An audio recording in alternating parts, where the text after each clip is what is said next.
Hi guys, this is Holly here, and I'm your personal resume coach.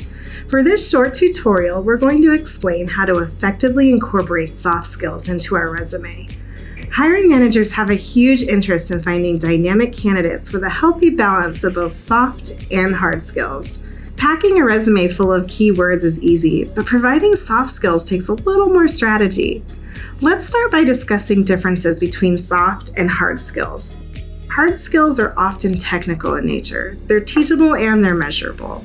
For example, hard skills may include language fluency, typing speed, or specialized industry training. Soft skills are less tangible. They often refer to personality traits such as self-motivation, teamwork, adaptability, and communication skills.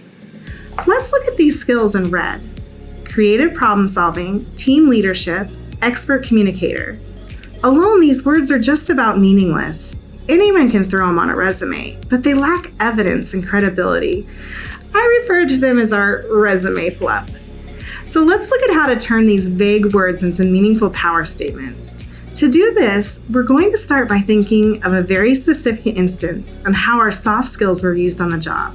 For example, I want to highlight my leadership skills, so I'm going to put recognized for making safe food handling second nature among mess hall personnel by mentoring 5 senior level managers on food safety standards, FDA regulations, and staff training techniques. Now we'll also add an example of our creative problem solving. Integrated hard to get fresh herbs and garnishes into the menu by creating a self-sustaining rooftop greenhouse to grow fresh, fast-growing microgreens. Here's another example of soft skill integration.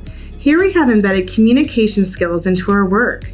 Utilize expert communication skills to recruit all levels of military and civilian talent by cultivating strong partnerships with educational advisors, military leaders, and transition points of contact. As you can see, adding these statements provides a clear picture to your professional development and soft skills. It also positions you for great conversation points during your interview, so be prepared to answer questions about your accomplishments. I hope you enjoyed this short tutorial. And remember, a great interview gets you the job, but a great resume gets you the interview. See you next time.